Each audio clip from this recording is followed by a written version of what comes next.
Sorry to interrupt the conversation. It's great to hear all the conversation. Thank you for being here this morning. My name is Andrea Durbin. I'm the Executive Director of Oregon Environmental Council. Really appreciate all of you getting up early, and for those of you that live on the west side, weathering the challenges this morning. Thank you for coming to our Business and Environment Forum today. For those of you, many of you are already supporters and members of Oregon Environmental Council, but for those of you that are less familiar and new to the organization, I wanted to tell you a little bit about us.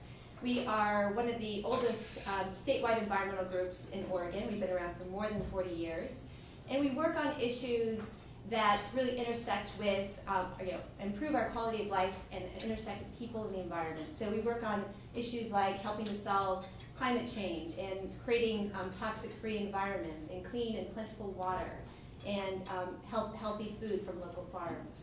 And we do that really by working on policy changes. We work very active in Salem on statewide policy change, increasingly in localities where we're not getting things done in Salem, and also increasingly at a regional level, working with our counterparts in Washington and California, because we basically feel like the West Coast has an opportunity to lead and demonstrate that leadership around environmental protection standards while we wait for the federal Congress to take action. We also do a lot of work with businesses and with business sectors and really helping to inspire change and do a lot of partnerships with business in terms of adopting more sustainable practices and do a lot of on-the-ground pilot projects. And we do a lot of public education, informing consumers and people about ways that they can make choices in their everyday lives to protect themselves and help the environment. So thank you for all of you that are members and supporters of OEC. We are a membership organization, and for those of you that are not members, leave today and want to be one, please go to our website and sign up. It's very easy. I'd also like to thank our sponsors for the event. This event today, our sponsors in the corporate community really provide tremendous support to Oregon Environmental Council, and specifically want to thank the sponsors for the event today and our major sponsors, Interface Engineering, Green Eland, and Northwest Natural, and our media sponsors, Sustainable Business Oregon and the Redirect Guide.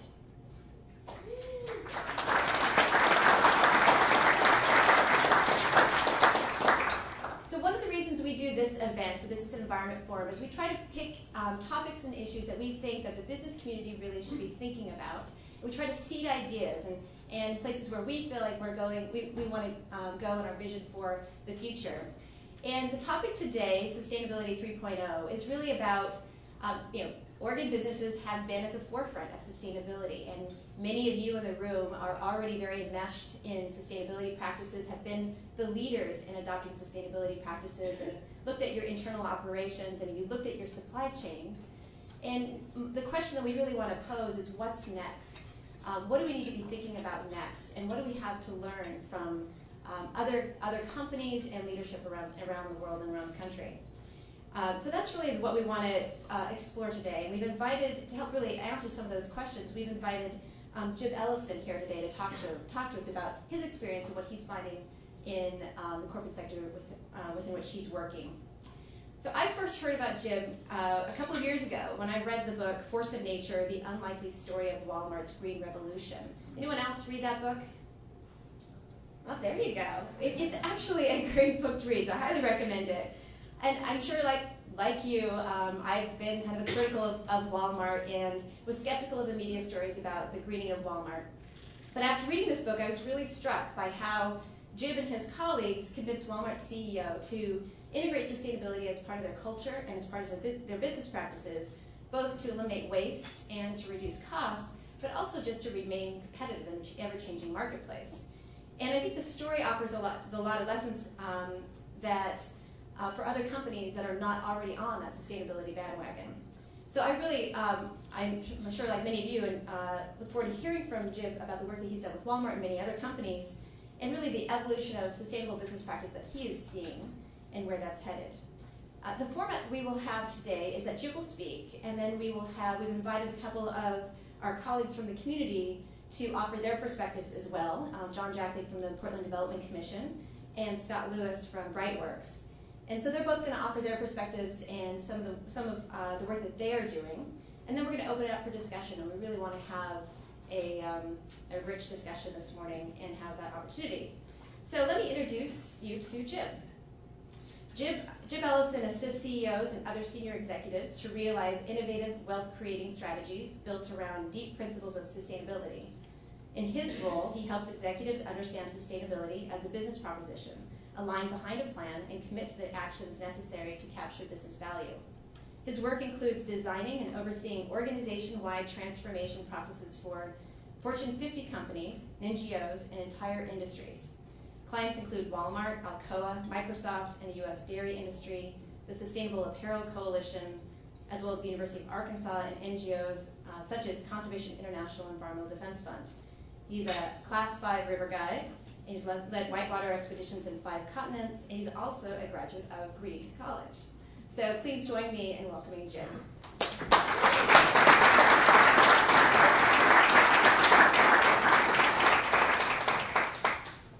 Hi, everybody. Let me just make sure this is working. There we go. So, how many of you actually? Oh, I gotta turn this on. All right. Can you hear me? No. Okay, good. So, how many of you would say you actually, on a daily basis, work, kind of using a lens, let's say, of sustainability in your job? So almost everybody. Okay, good. So the thing I want to start with is I may not have much to share with you, just to be blunt, because you know a lot, and what I was just talking to these folks here. It's not for lack of knowledge at this point that we are not, kind of really moving in a sustainable direction still at a macro level. And so I want to continue whatever comes out. If this spurs some good thinking, great. But I really want to encourage all of you to continue your work and your diligence and your leadership, because it's a mindset shift now that we're engaged in. And it's not for technical reasons that we're not making as much progress as we could. So that said, with that caveat, let me tell you a little story here. So the whole thing begins with an observation that as laudable as all this great work is being done by business, on a macro biophysical scale, the indices are moving in the wrong direction. Fast. Deforestation, extinction rates, greenhouse gases, oceans, fisheries, et cetera, et cetera, et cetera. And all of this is happening at the same time. Population keeps going up, and per capita GDP, per capita spending, et cetera, continues to grow. So the question then for all businesses and all the clients that I'm working with, whether they kind of see this as a primary issue or, in a sense, a indirect issue that's affecting them and creating all sorts of funny situations, is how do you continue to grow? How do you maintain intellectual property in a time of radical transparency? And how do we compete in this new world? So a friend of mine, Doug Tompkins, a conservationist who was formerly the founder and CEO of Esprit, a very interesting guy. He said this, when I always love this: in order for things to stay the same, they're going to have to change, and they're going to have to change very, very fast. So what I'm going to kind of focus on with you this morning is where are these trends happening that could lead to really a very rapid transformation. So with that, what I'd like to do is start by having you kind of tell me what it is that you're seeing, doing, et cetera, in terms of emerging issues. So how I'd like to do this is as follows. I assume you don't all know each other. So what I would propose is the following: that you turn to somebody at another table or somebody at your table that you don't know, at least one person. You spend about 2-3 minutes answering this question from your point of view. What are the trends? What are the things in business that really are kind of leading us towards a more sustainable economy? Okay, everybody understand? And then I'll take a few, hear from all of you, and then we'll build on that and talk and go. Okay, so again, when I say go, find somebody you don't know, introduce yourself, what do you do, how do you do it, and answer this question. Ready, set, go.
Hear from a few of you. What are some of the trends? What are some of the trends you discussed? Yeah, you got it. We fixed it. You fixed it. All right. What do you got? Share. Well, we were talking about infrastructure, national infrastructure as really being the most daunting issue and probably the one that could provide the most bang for the buck.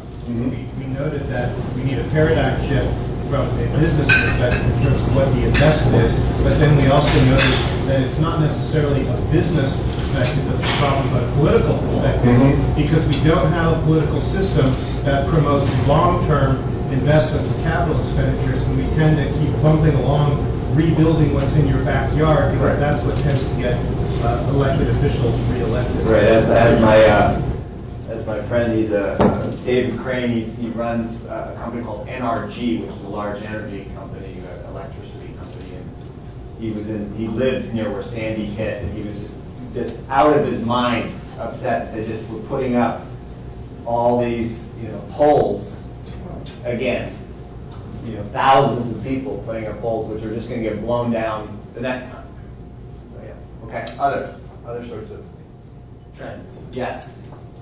We were talking, even though we're in very different industries, transparency for the consumer. You talk about not for lack of smarts.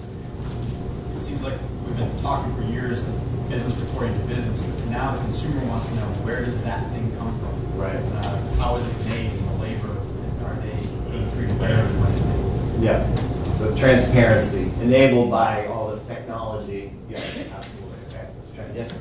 We were talking about metrics, essentially.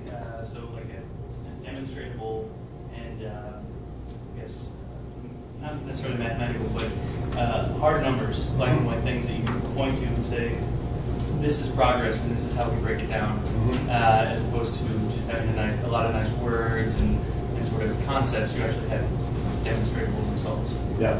Good. Okay. Two more. Attention to the triple bottom line is the only way businesses are going to protect and optimize long-term shareholder value in a world that's increasingly risky. So the ability to identify risk and opportunity broadly is what's going to differentiate enterprises. And that's what's going to save the planet. And you see that as a trend. That is coming. Okay, and one more. Yes. A major shift that the C-suite is actually paying attention, and this is just a tactic of marketing and advertising. Feels good. Yeah. I can attest to that. Actually. That will make true transition take place. Because there is still a lot. There is a big distinction among what many people, at least in big business, would consider leaders, and there is a massive distinction between, I think, real commitment and those who kind of are just doing it. So, those are all good, and I think relevant, but hopefully to what we're going to talk about. So let me just tell you a little story. So I became a river guide when I was 16, and by the time I was in my 20s, I'd led expeditions all over, on all continents except Antarctica. And I traveled to some of the world's wildest places. And in the 70s and 80s, there were still many, many parts of planet Earth where a market economy really hadn't permeated. And this was, quite interesting, and it made it quite wild. So then I got into the sustainability business. I've been doing it now for about 9 years, 8-9 years. And in 2009, my daughter was going to 6th grade, and we decided that, I've been spending a lot of time doing what we're doing here. Being in rooms, looking at slides, having conversations, analyzing information, working with businesses, as a strategy consultant. And yet all the sustainability stuff really exists out there, out in the world. And my daughter was going into 6th grade, and it seemed like a great time to pack up the biofuel converted VW van, literally, and drive across the country. And then we went to Africa, we went to Asia, we went to Indonesia, we went to South America. And we went all over the place and visited with heads of state, local activists, businesses, students. We did service projects. We did the whole gamut. It was a fantastic. I highly encourage those of you with children, if you can engineer something like this. It's the greatest educational experience imaginable. And it was for me too. And so here was the kind of the core insight. What had changed? Everywhere we went, there was bottled water and cell phone coverage. Everywhere. And what does that really mean? So bottled water, in essence, means as a traveler, I can show up and pretty much stay healthy. Which before, you go into some of these places and, you were really out there. And then cell phone coverage brings the world back to the transparency point into the most remote places on Earth. And all the good that comes along with that progress, and all the unintended, so to speak, negative impacts associated with it as well. So again, what does that mean for sustainability? The insight was, if we don't fix the pricing problem that we have with all goods and services on planet Earth, the sustainability stuff, it really isn't going to work. Because, so this led to an insight that led to an article. So I came back, and I was meeting with, some of you may know, Yvonne Chenard from Patagonia, and Rick Ridgway, who runs their sustainability stuff. They're old friends from climbing and boating and expeditions and this sort of thing. So we got together, and we were having this conversation. It was like, Yvonne, you're a leader. You kind of pioneered organic cotton in clothing. And the insight was you sell your shirts for about, I don't know, $25, $30. You've got a good growing market. But if you really scale that up, it's still not going to change the way fundamentally that cotton's being grown on planet Earth, or whether cotton should be grown on planet Earth. Until Walmart, until Tesco, until the Gap, until, in a sense, a massive share of the buyers of this stuff demand it, the system's not going to change. So we decided to explore that a bit. So we ended up writing an article that really challenged this notion that for something to have the lowest externalized costs, it also has to have very high price. Because if that's the equation, I have to say, we're going to have some problems in the long run, because especially when you're out there in the rest of the world, cost and price really matter. And the mass market is what drives industries, drives transformation.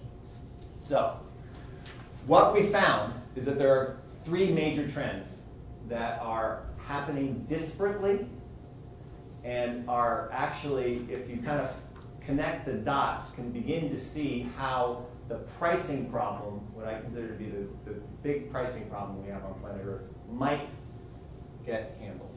So these are value ecosystem services, sustainable investing, and value chain indexing. And it came up actually, it was spattered actually throughout the things that you're already seeing, so that makes good sense. So let's take them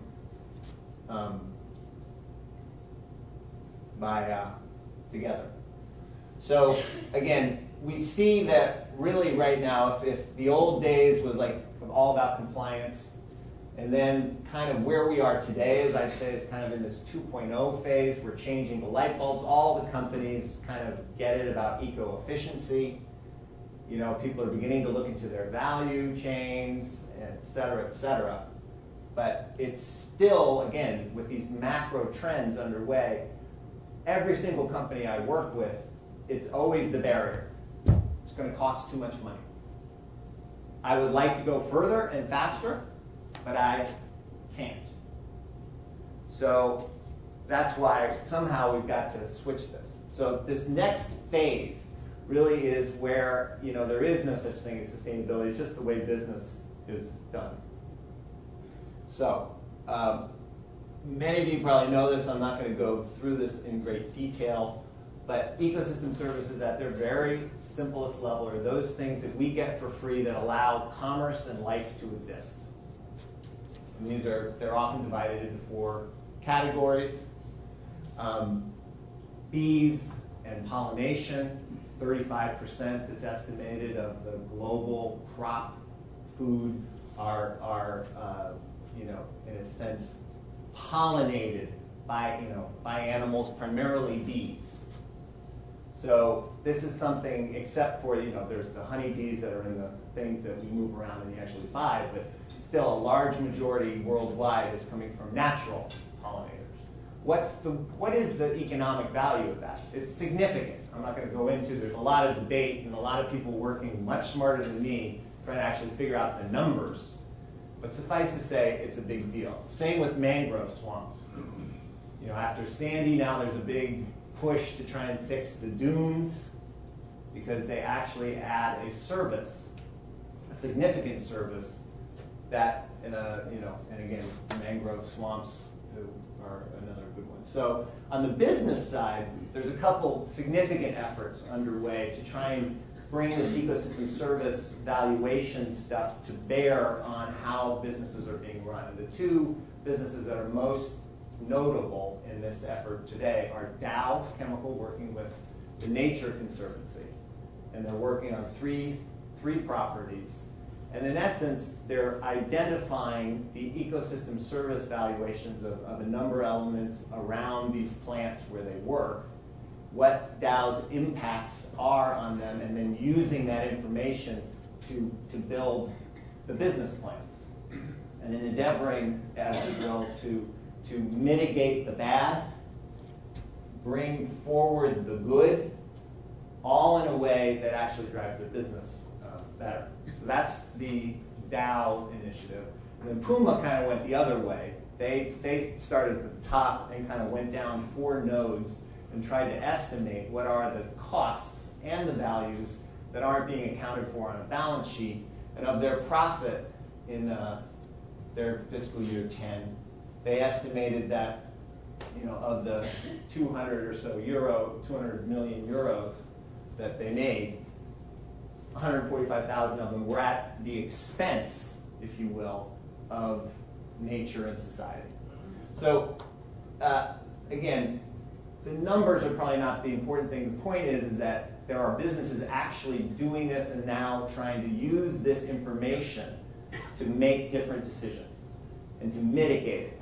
And the trick is, how do you lower real costs and be more efficient at the same time, and in fact by lowering, if you will, true costs and externalized costs.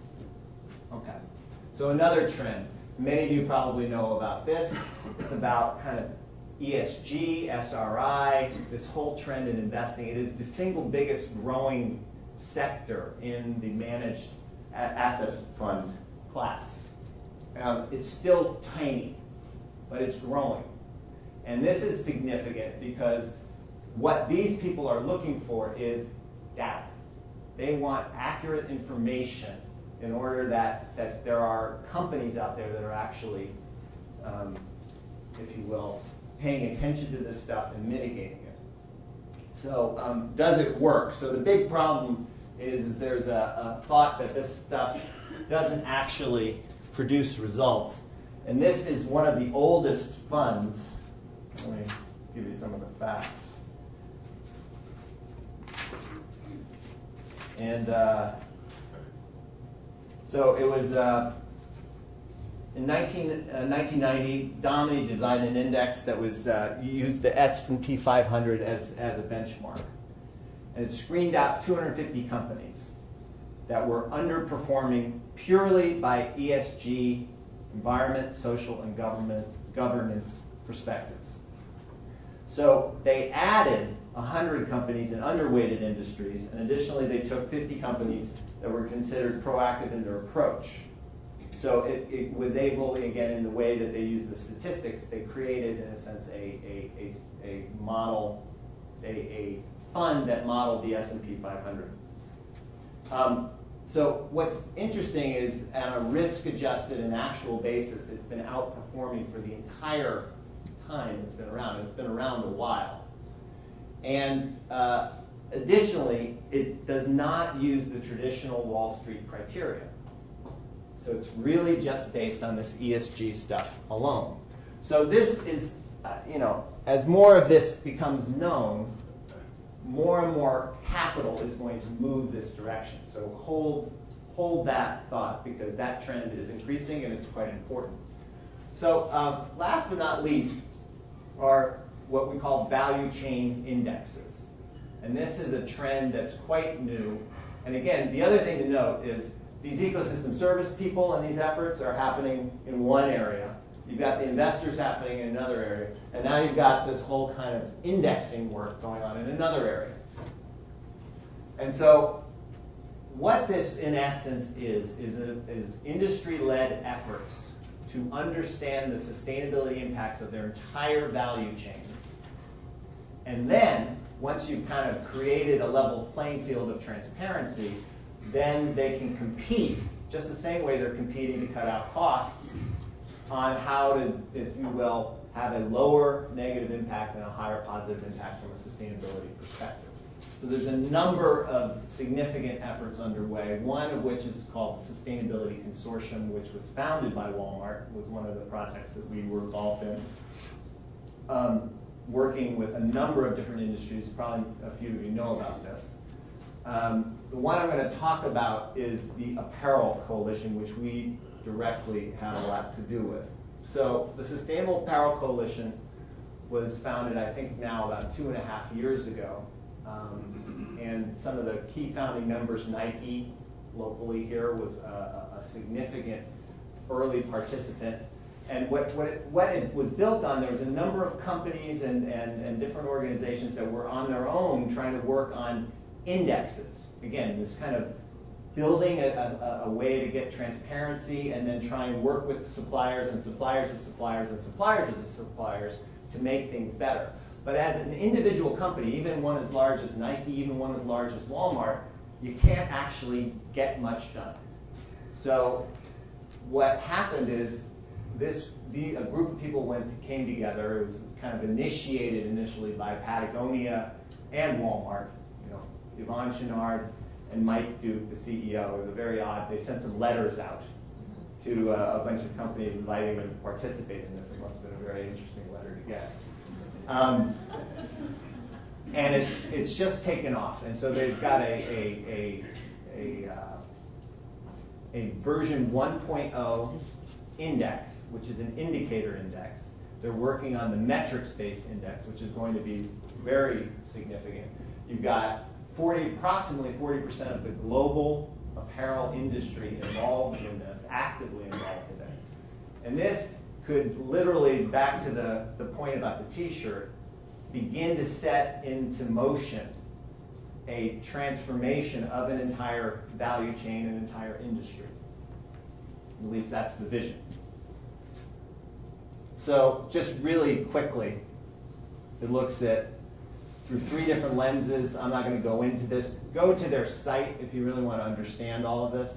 Suffice to say, it's very, very robust, and it's going to make a big difference. And it's got a scorecard. And ultimately, the only reason I put this up is to show that they're trying to simplify it and turn it into a score so that a designer ultimately could go, okay, I want to make this kind of shirt with these buttons and this type of trim, these types of colors, and a number would pop up. And then if they change the color, the number would change again.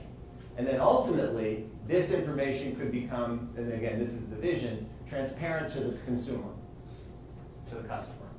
So again, the idea is then we're now competing not only on style and look and color and this and that and the other thing, but also on its, if you will, its relative impacts. So, putting it all together, and what this article that I mentioned kind of noted, is these things are happening distantly, but now they're starting to come together. So the ecosystem service valuation work, which is quite robust and quite complex. In fact, I was just reviewing about pollination in preparation for this last night. I was reading some of these white papers, and I was like, oh my God. There's all these different valuation methodologies, and there's all these, it's quite complex, but there's a lot of people focused on it. Now, that work is beginning to be integrated into these value chain indexes. So that's a big deal. More data, more information, etc. Investors are going to increasingly, so they haven't really known much about these indexes because there haven't been them, but now they know about them. So now they're involved, and they're quite interested. Like, who are the companies that are actually leading this? Who's actually doing it? How much information do they have? So they are going to tend, not always, but they're going to tend to invest there. So that's going to bring more and more market, more and more money going to those companies that are more and more committed to this, which is going to reinforce them doing more and more of it, correct?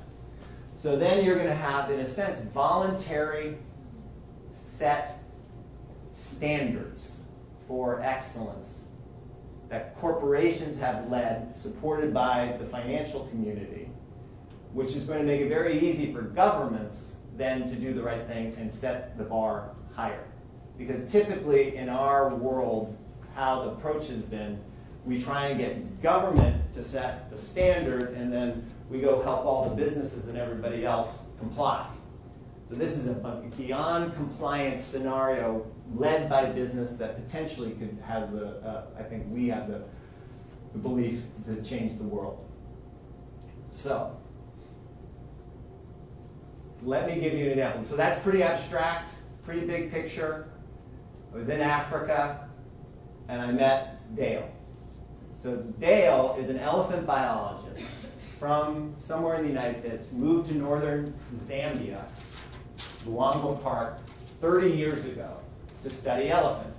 He got there, he realized the elephants are being poached almost into a non-existence. So he became kind of one of those classic biologist activists who went around the world raising money to bring back guns and trucks and protection for the elephants in Guangzhou Park. And while they had some good successes, it wasn't actually working. The populations of the elephants and all other animals in the park were continuing to decline. He was at his wit's end. One night, somebody came to his house and tried to assassinate him, the poachers, him and his wife. And he tells the story very, very powerfully. He went a few days, they captured these guys.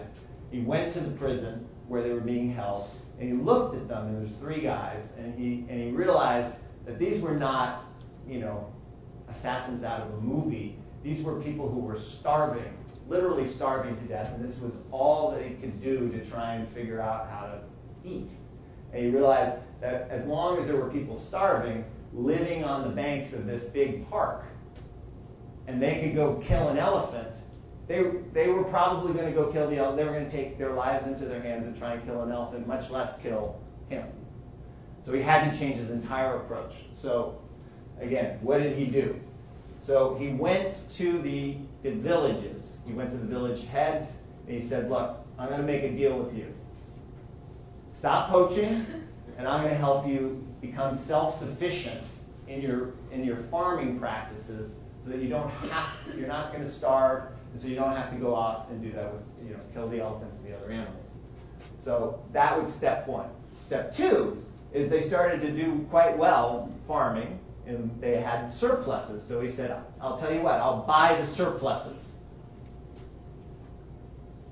So he started buying the surpluses. Then he needed a market to kind of sell them with. Again, this is all in service of the animals ultimately at the beginning. So he started buying all of it. Long story short, he ended up creating a company that has about 9 or 10 products. This is, again, about 20 hours drive really from the nearest major town. And it's called It's Wild. And they do all the processing. They help all the farmers farm. They're working now with about 50,000 families, kind of representing almost 1,000 miles of borderland of this park. I mean, it's an unbelievable story. And they're making these products and selling them in Lusaka, which is the city. So they bring it to market. So what has been the results in the last 6 years? So basically, this is now a little over a year old. So fundamentally, the elephants and the animals are coming back. Meanwhile, the communities that he's working with are enhanced. They actually have money. They're growing. They're thriving. And he's got a viable business model, a sustainable business model. Now, here's what's particularly interesting. In the store, where they sell their rice, where they sell their maize, where they sell their stuff, and it's all organically grown. We went out there and visited all of this. It's the lowest, it's the opening price point product. It's the lowest cost product. So it's flying off the shelves, which feeds the growth, which now he goes back up in there, and that's why in basically 6 years he's been able to scale this thing so fast. So this is a small version, albeit in Africa, albeit driven by a vision about how to protect the animals, that is just, to me, is indicative of the creativity and really what's possible when you try and balance this, if you will, working with to lower the externalized costs, raise the overall benefit. At the same time, you bring to market something that is high quality and low price. So, what will your company look like? So, all right, that's it.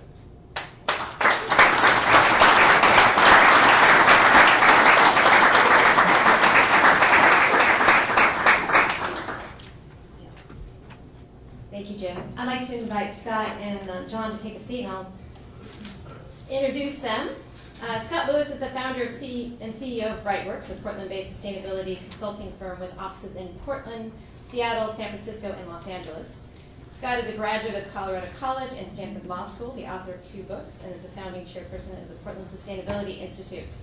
Brightworks provides sustainability assessment, planning, supply chain, and reporting services to clients worldwide, including global firms such as Google, Facebook, Visa, Hewlett-Packard, and Boeing, and a dozen universities and university systems on the West Coast and in New York.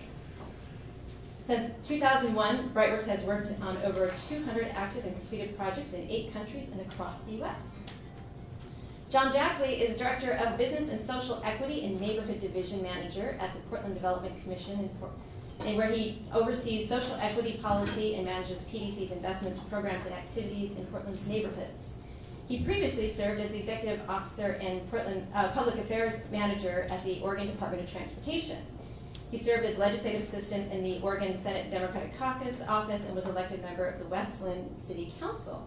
Before moving to Oregon, John worked as press secretary and political advisor to members of the Democratic leadership in the U.S. House of Representatives in D.C. His first book, Hill Rat, Blowing the Lid Off Congress, was a Washington Post and national bestseller about Congress. And he has another book coming scheduled in 2014 called The Father, My Stranger. Both of you are authors. So thank you very much for joining us this morning, and we wanted to invite you to give your reactions, response to Jib, and add to it. So Scott, why don't you start? Sure, great, thanks. Hi everybody.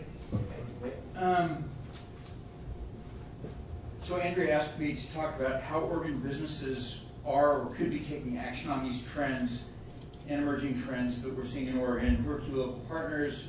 What are some strategic policy efforts to get engaged in, and things like that, in 6 minutes or less. So first I'd like to say thank you to Jib, because that was really good and it frames this up really nicely. And riffing on a couple of the trends that he mentioned, one was transparency, and you guys mentioned transparency also. We're seeing a lot of that, nationally and locally, and it's taking place through a whole range of models and frameworks, including Global Reporting Initiative, GRI, which has, GRI says we know of 2,300 companies that are reporting using our framework now, and there are others that are reporting that don't submit to them, so it's more than that. Carbon Disclosure Project has several hundred companies reporting, and now BCorp, which has become legislated in, actually I have some notes on this, I think about 15 states have now enacted legislation. Oh, there it is. It's passed in California in 10 states, pending in Oregon and 13 more, legislation that allows corporations to have triple bottom line values driving their decision making without getting at risk from their shareholders. So reporting, and B Corp requires reporting to become a B Corp certified business. Actually, I'm curious, how many of you guys have heard of B Corp? Wonderful. It's great being in Portland. And so now in California and these 10 other states, you can't get sued by your shareholders for aspiring to values beyond just financial return by trying to have some sort of community or social benefit. If you're not a B Corp, you actually technically can get sued. If you're a public company, you say, well, we're going to try and make money, but we're going to also do things that might reduce our ROI a little bit to try and do something for social benefit, you can get sued. So that's obviously a disincentive, especially if you're on the board of these companies. I know from my own exposure to some of these people, they're very risk averse to being sued. So legislation that enables companies to do this and then also provides third-party certification for them, so it's got some brand equity for them, is helping raise up the value of reporting. Also, investors are starting to look increasingly toward the results of your reporting. GRI has CDP has 655 investor groups who look at CDP reports when making asset allocation decisions, representing $78 trillion in assets worldwide. So this is a big deal. If your investors, stakeholders, or customers aren't asking to see what your carbon or other ecological indicators are, they're going to be. And if you are reporting and you don't like the results, then you've got to change what you do. So transparency isn't a thing for its own sake, it actually drives change. So this is one of the big trends that we're seeing and like. Another trend is radical innovation in design. We did some work last year with Adidas using biomimicry to help figure out Well, in nature, how do organisms and materials solve traction problems and structure problems at low cost with zero toxicity? And that's really different than the way Western industry designs and develops things. And we're seeing this biomimicry permeating throughout the whole design industry now. And it's cool, because it's changing the way things are done. And the third point, I wanted to make a quick comment on supply chain, value chain, which Jib talked about. We're seeing disruption in conventional value chain resource flows and responsibility flows in a number of ways. One is in the transparency front, where companies like Walmart are pushing transparency requirements out to their vendors and suppliers. Nike's now, they developed an internal metric called the Considered Index, and they're now requiring that of all of their suppliers, vendors, and factors. So they're pushing their values out into their supply chain. It's not enough to just say, well, we're doing it now. It's understanding what's the ecosystem that we're a part of, and how do we propagate that through this ecosystem. In Oregon, specifically, we're seeing Road Brewing, Hot Lips, and New Seasons all investing in their value chain, either working directly with farmers who are providing their resources, or buying farmland, or buying wheat production facilities and things like that, saying we need to take more responsibility for this broader ecosystem of which our business is a part. So a lot of disruption in the whole value chain, or maybe a reconceptualization of what the entity is, and understanding that your business doesn't, or your organization doesn't stop at the four walls of the company. And my last comment is around disruption in the finance cycle and creative financing mechanisms, and this touches into the policy side also, which is in energy markets, for example, it used to be you had one choice. You buy from the energy provider in the utility district that you live in. Well, now communities are getting together and saying, we're going to finance renewable energy ourselves. So Solarize Oregon, which now is active in, I think, 15 communities around the state, neighborhoods are getting together and saying, well, if we all pool our resources, we have buying power that will lower the price for all of us. And they're doing this. And so they're actually crowdsourcing finance. And this is becoming institutionalized, and it takes policy and PUD support to really allow this to spread more virally. And one last little piece on that's been really exciting for me to watch here in Oregon is the final establishment of feed-in tariffs, where if you're a generator, like I've got PVs on my roof, it used to be well, I could get tax credit, but now PGE is required to buy back the electricity from me if I choose to opt in on the feed-in tariff. So instead of being a consumer, I'm now an energy supplier.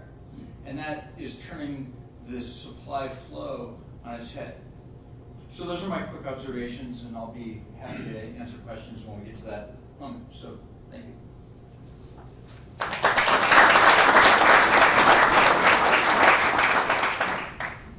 Well, I appreciate the opportunity to be here with you all this morning, and I'll keep my comments brief as well. I appreciated the introduction. I would observe that working in politics and in the public sector is excellent training for learning how to write fiction. So for any of you who are looking for a second career, I heartily endorse it. I also appreciate the format today. You know, the good news about an interactive, iterative event is that you don't have to prepare. You know, the downside is that you're not prepared. So I'm just going to kind of wing it, and here goes. I also really like the theme of Sustainability 3.0 because yesterday the board of the Portland Development Commission embarked on what we call Equity 3.0 as well. And here's how we see it, at least for us. I started at PDC about 6 years ago, and my third day on the job, we had a board meeting. And at that board meeting, about 250 African-American activists from North and Northeast Portland staged a protest at the board meeting. They had a wide range of issues, from minority contracting or the lack thereof, hiring that didn't reflect the community, not including local suppliers, not drawing from the neighborhood. It was a host of things, and it turned out they were right. So we did a lot of work. We changed a lot of things, and then a little more than 6 years later, yesterday, our board approved what we feel is a pioneering equity policy that is hands down going to be the most aggressive in the nation. Testifying in support of this policy, in contrast to where we were a few years ago, was Oregon tradeswomen, organized labor, the African American Alliance, the National Association of Minority Contractors, the Hispanic chamber, and a number of minority entrepreneurs in the high-tech industry and some of Portland's key cluster industries. And it was more a confirmation and a celebration of a partnership and common cause, not controversy. So in about 4 or 5 minutes, here's how we got there. For us, Equity 1.0 was a contracting and a construction challenge. PDC is a main funder and overseer, multiple ways, of a number of big construction projects in Portland, both public-private partnerships, infrastructure like street improvements, things that have made Portland special, like Pioneer Square, the East Bank Esplanade, and that kind of thing. So Equity 1.0 was our first challenge, and we did this by building new partnerships in the community. We didn't have like a separate equity program that was kind of like an other in the organization. But we invested a good 2.5 years in building partnerships at the street level, at the neighborhood level, at the community and the organizational level, because we felt that we really needed to deliver results on the construction side. And when I say construction side, I mean the money side, because the true test of equity in our business is where did the money go, who had a shot at it, who got it, and then what happened once they had it. So in the last 5 years, here's a short commercial, PDC has averaged about 33% in minority, women, and emerging small business contracting. The key piece there is that minority contracting has consistently been number 1. In terms of race and gender diversity in the construction workforce, we've exceeded 25%, and on South Waterfront, because of some special conditions that we've imposed there, it's exceeded 40%.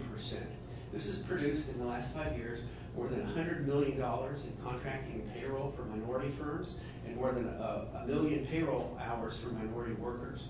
Equity 2.0, once we kind of got that piece nailed down, has been about community benefits, not just mitigating the impact of projects and investments and resource decisions, but ensuring that local communities, whether it's a neighborhood or the city of Portland or the region, actually benefit from the project and program. So it's gone from like mitigating noise and traffic and pollution and that kind of thing, to having to show that there are demonstrable benefits to the community that's paying these tax dollars that are financing these projects. So we have had a series of community benefits attached to the Veterans Memorial Coliseum project, to the Rose Quarter when that eventually develops, to a number of other projects. Some of you are probably familiar with the Oregon Sustainability Project. It's not moving forward in its current iteration, but we developed, working with the architect, the developer, Skanska, and the equity community, a really innovative approach to increasing the use of women and minority architects, engineers, and designers on the professional service side. So we adopted that into the overall board policy yesterday. So Equity 3.0 extends our equity requirements and outcomes beyond the construction footprint, beyond the community benefit arena, to every PDC resource, loan, grant, traded sector industry, cluster industry, land transactions, programs, and more. We've got a ton of work ahead of us. We're just starting to try to figure out how those details work, but we're convinced that it's going to pay off. We've developed an equity lens, which is a formal transactional document that is literally physically attached to our financial transactions and our loans and our grants. And we've also just finished an equity-based commercial corridor analysis that ranks on a demographic, poverty, and underserved factor analysis all of Portland's major commercial corridors, and this is going to dictate where our time goes, where our business development efforts go, and where our resources go. So looking back and moving forward, I came up quickly with 7 key things to share. Number 1, we have a really aggressive legal approach. I think timidity is one of the greatest enemies of social equity, probably sustainability too. And it's like go big or go home. Our attitude is we're cognizant of the Supreme Court rulings under the Roberts Court and the previous courts that have kind of narrowed the goalposts and raised the bar, but we think we still know how to win that game. And so we work really cooperatively with our private sector partners, our public-private development projects, but at the end of the day, we have a bottom line for equity outcomes outcomes on our projects. And if push comes to shove, we're not afraid to go to court. We're not afraid to fight it out. I mean, I look at the books. We got $500 million and a lot of lawyers, so we're not afraid to tussle over it. It hasn't come to that, I might add. I'll also throw in parenthetically, we get our best equity results, frankly, out of the private sector. Our private developers and our private partners are getting it quicker than some of our partner agencies in the public sector. We do most of our arguing with our fellow public agencies over jointly funded projects. But for the most part, we get the bulk of our best results out of either the private sector projects that we fund or the public-private partnerships that we enter into. Number two, equity isn't what you do, it's who you are. And kind of combined with number three, it's not a program. We don't have a standalone diversity officer at PDC. Everybody from our executive director to our leadership team to everyone on the staff has a set of equity outcomes in their mid-year review, in their final annual review, in all of, we have a mysterious evaluation system, not unlike the TPS system in movie office space. It's called TPM. It is very difficult to figure out, but the bottom line is that we rank everybody from the executive director on down based on a set of deliverable equity results in their work plan. And as a result, we've integrated it on the operational side. As the neighborhood division manager as well as the equity director, I have a work plan. I've got a huge set of investments, loans, grants, programs, and that kind of thing to manage. Each one of them has a specific dollar-based and program-based equity outcome that we have to deliver on. So we don't have an equity function on the shelf. It works for some organizations. I'm not saying that it's one size fits all, but making everybody, making the leadership and the management responsible for equity outcomes has produced a lot. Number four, hire differently. We have I think a relatively new but pretty aggressive approach to hiring. In my division, I'm now requiring a second language or the ability to pick up on one really quickly, given Portland's changing demographics. And we also require demonstrated ability in a culture other than your own. And this applies to everybody, no matter who you look like or what language you speak or where you came from. So we want to hire people who have already made the effort to learn about other cultures, connect with other folks, be able to deal with people who don't look like them, don't sound like them. In other words, communication on a cultural basis is just key. Number five, we are really, really concerned, but we see a lot of opportunities in what I hope is not an emerging green gap, where minority communities, women, and others are yet again left behind as the majority community goes to sustainability 3.0, 4.0, 5.0. I know it's something that you all are probably pretty familiar with. We invest a lot of money on the construction side in green training for our minority and women and small business contractors. But I think it's something that we all need to keep on our radar so that folks don't get left behind. Just two more. Number six, if you're not sure how to do it, just ask. We started by calling around the country. We did Google searches. We drew heavily from TriMet's successful experiences on Interstate Max. And so there's a lot of good folks in Portland and around the country that are actually achieving equity outcomes that move the money and truly empower communities. So if you're not sure about it, just ask. And then finally, the last thing I'd leave you with is that the biggest secret in the entire social equity business is, frankly, it's the easiest thing in the world to do if you want to. At PDC, our leadership simply decided just to do it. And as a result, it was not an uphill fight, it was a downhill run, like on Timberline. And we did it faster than I thought we would do it. There's always a lot of, more to come, a lot of progress that still has to be made. But I think that if your heart's in the right place and you're willing to have the courage and the passion and the commitment to think differently, hire differently, get folks that don't look like yourselves on board with your teams and connect with the communities that reflect Portland's changing demographics, I think we'll all get there together. Thanks a lot. I'd be happy to answer any questions.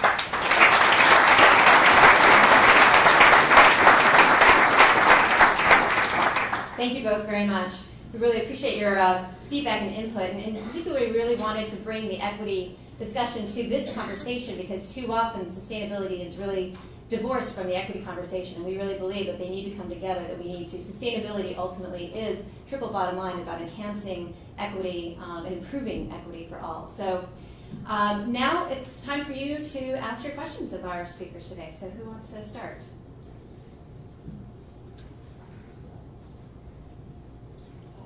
Go ahead, Jeff.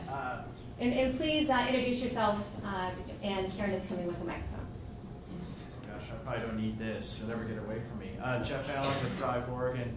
I think it is really exciting to see the things that are happening with new business models, and that's been happening for a while. I think from turning products into services and some of the innovations you're talking about. But at the end of the day, if 3.0 is about changing the rules of the game, then at some point it's about public policy, it's about legislation, it's about incentives, it's about having a functional government. And I was reminded of this recently. I was on a panel with someone from Nike who was talking about what they're doing, and they said, well, really, to get where we need to go with less toxic materials and recycling, what we need is a policy that says you can't sell shoes in our country unless they meet this standard, unless they're recyclable in this way. I'm sort of still waiting for the wave of companies that are going to lobby for those legislative and policy changes. And I think that's part of why it's so important that OEC does this work at the state level. But I guess the question is, what are you seeing in terms of companies then stepping forward? There was kind of this gap in your analysis where you said, and then it'll be easy for governments to set the standards. Having done this for a long time, they won't unless the companies make them. So what are you seeing, or where do you see hopefulness that the companies are going to step up and say, we're doing this, now we need you to make the other 60% of the world apparel manufacturers meet the standards that we've created? Right. Well, first of all, we tend to talk, even though legally companies are people, we tend to talk about companies as if they're a thing. And the reality is they're very disparate big ones. And so it's not a simple answer. The Sustainable Apparel Coalition is a particularly interesting example of what's possible. So the board of that organization is very young, is already in conversations with the French government, because the French government has some sort of mandate, and this is an area that I'm not really very familiar with. Somebody here might be more familiar, whereby they are demanding that their companies and companies doing business in France ultimately do life cycle assessments of their products and services. Now, they don't have a clue how to legislate that. So they're quite excited that this global group, this industry group, is actually taking the initiative to figure this whole thing out, and so they're in active dialogue. That said, I can almost promise many of these companies have lobbyists who are talking to other people in France and other countries that are completely contradicting what the people are doing now. So, I think the trend of transparency in general will help a lot. The trend that there are leaders coming, there's the next generation of leaders in these large global corporations coming into power. They're in their 40s and 50s, and they have a very different perspective. They're like, I think of them like football players, though. By the time you're a CEO of a large publicly traded corporation, you've been honed in a fire of producing results over and over and over again, so that your worldview is quite narrow. However, the good news is these are still people. They have kids. They tend to be pretty smart, and they tend to want to leave their own legacies. And so it's not a simple answer, and it's certainly not happening yet. But the idea is once you create this race to the top, at least in this trend that I was describing, and investment capital starts to flow, and then if you will, the boards and the investors are saying yes, go, it will make it a heck of a lot easier for the companies themselves to align their people around trying to lobby for the things that they're fighting against today. So it's not, I would say it's not actively happening for most of us yet. Robert. Andrew? I'm sorry, please go ahead. Yeah. Thanks. I mean, this is a key issue, and you've got to look at the world as it is and say, okay, this is what we're dealing with. What can we do within this context? Part of the deal right now is, Jib was talking about price signals earlier. The price signal mechanism is screwed up because regulation is screwed up. I have an econ background. There's this idea called externalities, which is prices that aren't included in the cost of the product. And so as long as things that we buy cost too little, we'll buy too many of them, and the planet will keep being destroyed. And the way you fix that in economics and politics is with regulation. Well, for those of you who are paying attention to the fiscal cliff debate, what the Republicans wanted, and I'm sorry to get political here, is lower taxes and less regulation. They say regulation makes it hard to do business. On the favorable side, one thing that business doesn't like is uncertainty. And I remember during the Bush administration, GE and a lot of big companies came to the White House and said, we want you to just close the door on carbon regulation. If it's going to be cap and trade or carbon tax or whatever it is, just do it so we can get on with our investing. And so the need to resolve these issues works in our favor, but the fact that industry generally doesn't like regulation works against us because they have a lot of political power. And the fact is, politics is institutionally corrupted, at least at the fringe, and how deep that goes, we can debate legally through campaign finance. And Citizens United was a terrible blow. Companies get to give money to people to do what they want what the companies want the elected officials to do. And that is part of the problem that we're dealing with. And so part of the answer is we all, as individuals and organizations, have to make our voices heard and to let elected officials at the local, regional, and national level know we care about this, we want different rules. We want the right kinds of smart regulation, not just more regulation for its own sake, but internalize external costs and then let the market make right decisions. And so unless we just call things like they are and say, yeah, the system is corrupt because of the way campaign finance works, we've got to change that, we're going to always be fighting an uphill battle. That's my 2 cents. Thanks. Robert. Thank you so much, Andrea. Robert Frisbee with the Green Electronics Council and the EP Electronics Registry. Thanks to all our speakers. Very exciting to see these kinds of things going on, and it's a great positive outlook. I have a question that I'll initially direct at Jib, but to all three.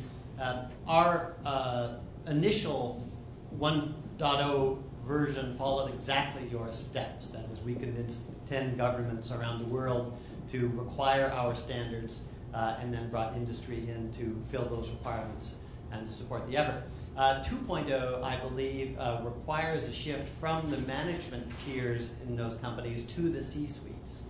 And it sounds like you have very effectively either found or created those opportunities to work at the C-suite level. For organizations looking to make that transition, do you have any particular points of advice or counsel of getting there? Yeah. One, it's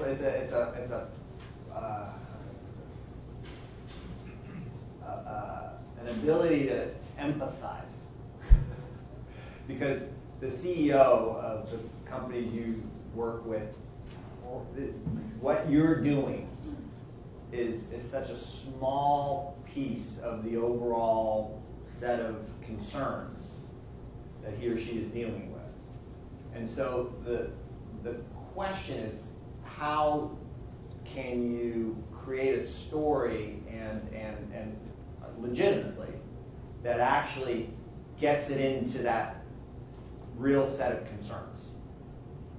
And that's, in a sense, that's a simple and not easy way to do it. So for instance, the Apparel Coalition is a great example. And in 2 weeks, we have the CEO of Levi's and the CEO of Patagonia coming to a Commonwealth Club event that BluSkye is helping to sponsor. And they're, in order to prepare for this, they are, in a sense, getting briefed and whatnot, which then kind of expands their, even though they're already kind of leaders. But that's the trick, because they have a very clear, generally speaking, senior executives, not just CEOs, but really the senior executive teams and the board, very clear mandate. And it has to fit into that paradigm, which is why the price signal stuff is so important. And just, my experience is I've had one client say verbatim about healthcare costs, which all companies, seeing everybody hears it out there, trying to drive out healthcare costs and this, that, and other things. Look, I don't care. I'd be happy to spend 5 times as much on every employee. Only thing I need is everybody has to do that. So, and that's a win. That's from the point of view. But again, turning that into practical matters, it's easier said than done. But to answer for you specifically, I would say, how do you frame what it is that this is actually about in these bigger terms, and then make it strategic, quote unquote, and tie it to the core business. And maybe take them on the river too. Robert's a raptor as well. Take them on the river. Yes, Sure. Robert's a raptor. There's a question behind. Well, I just sort of follow up. Another thought is that there's the herd effect, which says let's make sure everybody is in this game together. That's the healthcare argument. Everyone, I'm going to give 5x to all my employees, and if everyone does it, that's the herd thing. The other is, how do you differentiate yourself from the business? So the argument that Robert might be able to make is that by moving in this direction, you differentiate yourself from your competitors, and there's a net gain as a result in the business model or the profit or whatever. So I think you're absolutely right that you have to align the interests, the legitimate interests of those managers in the corporation to the principles that you're trying to get them to adopt, and speak to it in their terms. And that could be about differentiating and branding as much as anything else.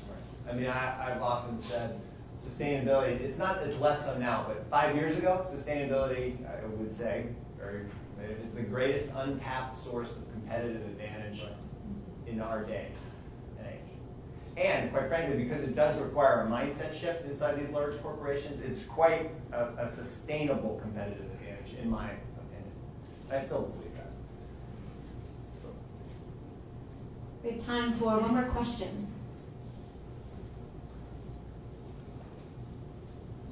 All right. Well, please, we have time for you to continue to stick around and network before you go on to your days. Thank you very much for joining us, and please join me in thanking our speakers today.